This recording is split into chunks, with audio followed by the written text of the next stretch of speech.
ನಮಸ್ಕಾರ ವೀಕ್ಷಕರೇ, RJ32 ಕನ್ನಡ ನ್ಯೂಸ್ಗೆ ಸ್ವಾಗತ. ನಾನು ರಾಘವೇಂದ್ರ. ಇದೀಗ ಪ್ರಮುಖ ಸುದ್ದಿಗಳಿಗೆ ಹೋಗೋಣ.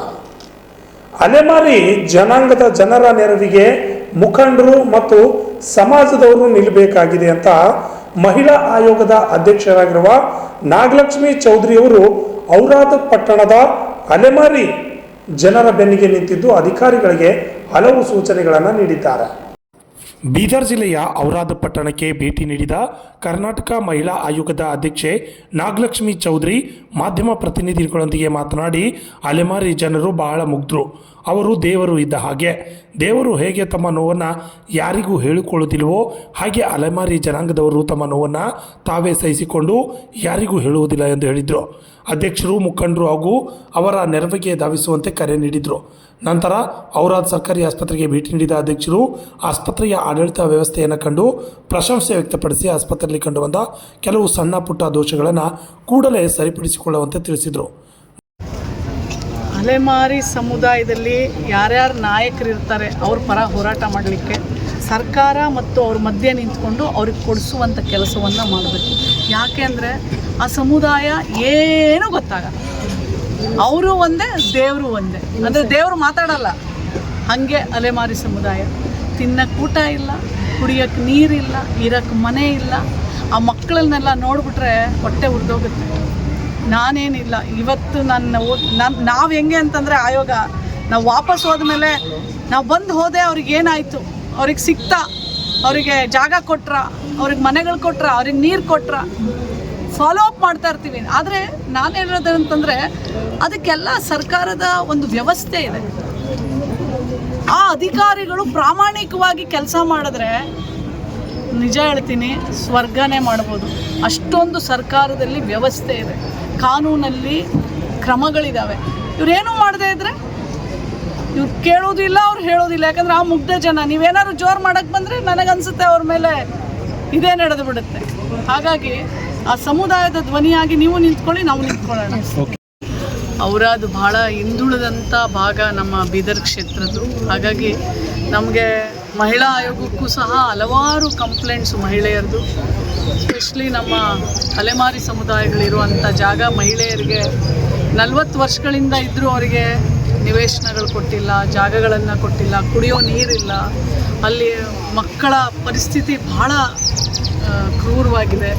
ಮೊನ್ನೆ ರೀಸೆಂಟಾಗಿ ಆ ಅಲೆಮಾರಿ ಸಮುದಾಯದಲ್ಲಿ ಮಳೆ ಬಂದಾಗ ಒಂದು ಗರ್ಭಿಣಿ ನೀರಲ್ಲಿ ಮುಳುಗಿ ತೇಲಿ ಸತ್ತೋಗ್ತಾಳೆ.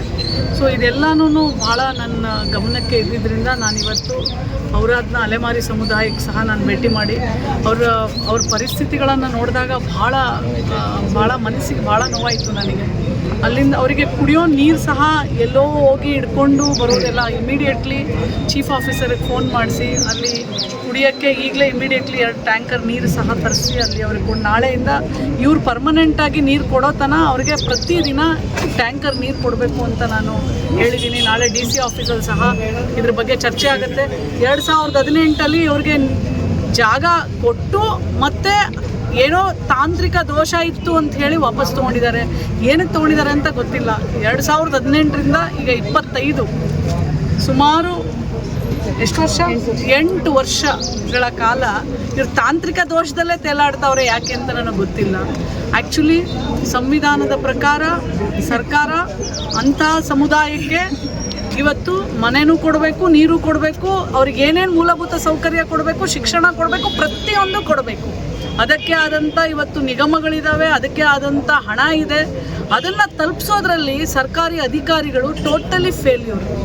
ಅಲ್ಲಿ ನಾನು ಹೋದಾಗಲೂ ಸಹ ಒಂದು ಕಮಿಷನ್ ಚೇರ್ಪರ್ಸನಲ್ಲಿ ಹೋಗಿದ್ದೀನಿ ಅಂತಂದರೆ ಎಲ್ಲರೂ ಫೋನ್ ಮಾಡಿ ಕರ್ಸ್ಕೋಬೇಕಾಯ್ತು. DC ಅವ್ರು ನೋಟಿಸ್ ಕೊಡ್ತೀನಿ ಅಂದರೆ ಇಮ್ಯಾಜಿನ್ ಮಾಡಿ, ನಾನೊಬ್ಬರು ಬಂದಾಗ ಸಹ ನೀವು ಇರೋದಿಲ್ಲ ಅಂತಂದರೆ ಆಮೇಲೆ ಯಾರು ಒಂದು ದಿನ ಆ ಸಮುದಾಯಕ್ಕೆ ಅಲ್ಲಿ ಹೋಗಿ ಒಂದು ದಿನ ನೋಡಿದವರಿಲ್ಲ. ನಾನು ಎಲ್ಲರನ್ನೂ ಕೇಳಿದೆ. ಇವತ್ತು ಭಾಳ ಏನಂತಾರಲ್ಲ ಪೆಥೆಟಿಕ್ ಸಿಚುವೇಷನಲ್ಲಿ ನಮ್ಮ ಅಲೆಮಾರಿ ಸಮುದಾಯದವರು ನಮ್ಮ ಔರಾದ್ ಜಿಲ್ಲೆಯ ಸುತ್ತಮುತ್ತ ಭಾಳ ಕಷ್ಟದಲ್ಲಿ ಬದುಕ್ತಾ ಇದ್ದಾರೆ. ನಾಳೆ ಅದನ್ನು ನಾನು DC ಅವರಿಗೆ ಚರ್ಚೆಗೆ ತಗೊಳ್ತೇನೆ. ಯಾಕೆ, ಎಲ್ಲಿ ಫೇಲ್ ಆಗಿದ್ದಾರೆ ಇವರೆಲ್ಲರೂ, ಫೇಲ್ ಆದವ್ರ ಮೇಲೆ ಯಾವ ಥರ ಕ್ರಮ ತಗೊಳ್ತೀರಾ, ಈಗ ಆ ಸಮುದಾಯಗಳಿಗೆ ಯಾವ ಥರ ಅವರಿಗೆ ಜಾಗ ಕೊಟ್ಟು ನಿವೇಶನಗಳನ್ನು ಕೊಡ್ತೀರಾ ಅನ್ನೋದನ್ನು ನಾಳೆ ಚರ್ಚೆ ಮಾಡಿ ಮತ್ತು ನಾನು ಆ ಕನ್ಸರ್ನ್ ಇಲಾಖೆಗಳಿಗೂ ಪ್ರಿನ್ಸಿಪಲ್ ಸೆಕ್ರೆಟರಿಗಳಿಗೆ ಸರ್ಕಾರದ ಮಟ್ಟದಲ್ಲಿ ನಾನು ಎಲ್ಲ ಪತ್ರಗಳ ಮನವಿಯನ್ನು ಸಹ ನಾನು ಕಳಿಸ್ತೀನಿ. ಆಮೇಲೆ ಅವ್ರ ಸ್ಥಿತಿಗತಿಗಳನ್ನು ಸಹ ಅವ್ರಿಗೆ ತಿಳಿಸುವಂಥ ಪ್ರಾಮಾಣಿಕ ಪ್ರಯತ್ನ ನಾನು ಮಾಡ್ತೇನೆ. ಎರಡನೇದು ನಮ್ಮ ಔರಾದ್ ತಾಲೂಕು ಆಸ್ಪತ್ರೆ ಮೊದಲಿಗೂ ಇವತ್ತಿಗೆ ಭಾಳಷ್ಟು ಬದಲಾವಣೆ ಆಗಿದೆ. ನಾನು ಭಾಳಷ್ಟು ತಾಯಂದ್ರ ಜೊತೆ ಮಾತಾಡಿದೆ. ಅವರೆಲ್ಲರೂ ಮೇಡಮ್ ಭಾಳ ಚೆನ್ನಾಗಿ ನೋಡ್ಕೊಳ್ತಾರೆ. ಔಷಧಿ ಬೇರೆ ಹೊರಗೆ ಬರ್ಕೊಡೋದಾಗಲಿ, ರೊಕ್ಕ ತೊಗೊಳೋದಾಗಲಿ ಅವೆಲ್ಲ ಯಾವುದೂ ಇಲ್ಲ. ಕೆಲವೊಂದು ಇದಿದ್ದಾವೆ. ಅದು ನಾನು ನೋಡಿದೆ, ಬಾತ್ರೂಮಲ್ಲಿ ಸರಿಯಾಗಿ ವ್ಯವಸ್ಥೆ ಇಲ್ಲ. ಮತ್ತು ಆಚೆ ಕಡೆ ಸೇಮ್ ನಾನು ಮೋಸ್ಟ್ಲಿ ಬೀದರ್ ಹಾಸ್ಪಿಟ್ಲ್ ಕಲ್ಚರ್ ಅನಿಸುತ್ತೆ, ನನಗೆ ಗೊತ್ತಿಲ್ಲ. ಎಲ್ಲರೂ ಕಾಲು ಹೊರಿಸೋದು ಬಾತ್ರೂಮಿಂದ ಎಲ್ಲರೂ ರೊಟ್ಟಿ ಹಾಕ್ಬಿಟ್ಟವ್ರೆ. ಇನ್ನು ರೊಟ್ಟಿಲಿ ಏನಾದ್ರು ತಯಾರು ಮಾಡ್ತಾರೆ ಗೊತ್ತಿಲ್ಲ ನನಗೆ. ರೊಟ್ಟಿನ ಫ್ಯಾಕ್ಟ್ರಿ ಇದೆಯಾ ಗೊತ್ತಿಲ್ಲ. ಎಲ್ಲ ಬಾತ್ರೂಮ್ಗಳು ಮುಂದೆ ರೊಟ್ಟಿಗಳು ಹಾಕ್ಬಿಡಿ. ಏನಕ್ಕೆ ಅಂದರೆ ನೀರು ಚೆನ್ನಾಗಿ ಇರ್ಕೊಳ್ಳುತ್ತೆ ಅಂತ ಹೇಳ್ತಾರೆ. ನಾನಂತೂ ಬೆಂಗಳೂರು ಆ ಕಡೆ ಈ ಕಡೆ ಇಷ್ಟು 27 ಜಿಲ್ಲೆ ತಿರುಗಾಡಿದ್ದೀನಿ. ನಾನು ಎಲ್ಲೂ ಮ್ಯಾಟ್ ಹಾಕೋದು ಏನು ಹೇಳ್ತಾರೆ, ಆಸ್ಪತ್ರೆಗಳಲ್ಲಿ ಡೋರ್ ಮ್ಯಾಟ್ಗಳ ಬದಲು ರೊಟ್ಟಿಗಳು ಹಾಕೋದು ನಾನು ಇಲ್ಲೇ ನೋಡಿರೋದು. ಬಾತ್ರೂಮ್ಗಳು ಚೆನ್ನಾಗಿ ಮೇಂಟೈನ್ ಮಾಡ್ಕೊಂಡಿಲ್ಲ. ಮೇಲ್ಗಡೆ ಟ್ಯಾಂಕರ್ಗಳೆಲ್ಲನೂ ಯಾವುದಕ್ಕೂ ಒಂದು ಲಿಡ್ ಇಲ್ಲ. ಎಲ್ಲ ಹುಳಗಳಾಡ್ತಾ ಇದ್ದಾವೆ. ನೀರು ಎಲ್ಲ ಕಲುಷಿತ ಆಗಿದೆ. ಅದು ನಾನು ಮಾಡ್ತೀನಿ ಅಂತ ಹೇಳಿದ್ದಾರೆ. ಅದು ಬಿಟ್ಟರೆ ಹಾಸ್ಪಿಟ್ಲು ಇರೋ ಅಷ್ಟರಲ್ಲಿ ಅವ್ರು ನಡೆಸ್ಕೊಂಡು ಹೋಗ್ತಾ ಇದ್ದಾರೆ, ಚೆನ್ನಾಗಿ ನಡೆಸ್ಕೊಂಡು ಹೋಗ್ತಾ ಇದ್ದಾರೆ. ಮಿಕ್ಕಿದವ್ರಿಗೆ ಏನೇನು ಸವಲತ್ತುಗಳು ಬೇಕು ಅದನ್ನು ನನಗೊಂದು ಮೆಮೊರಂಡಮ್ ಕೊಟ್ಟಿದ್ದಾರೆ. ನಾಳೆ DC ಆಫೀಸ್ನ ಗಮನಕ್ಕೆ ತಂದು ಅವ್ರಿಗೆ ಏನು ಬೇಕಾಗಿದೆ, ಅದು ಮ್ಯಾನ್ ಪವರ್ ಇರ್ಬೋದು, ಇನ್ಫ್ರಾಸ್ಟ್ರಕ್ಚರ್ ಇರ್ಬೋದು, ನಾನು ಆರೋಗ್ಯ ಇಲಾಖೆಗೆ ಪತ್ರವನ್ನು ಬರೆದು ಅವರಿಗೆ ಕೊಡಿಸುವಂತೆ. Basavaraj Pujari, RJ32 Kannada news, Bidar.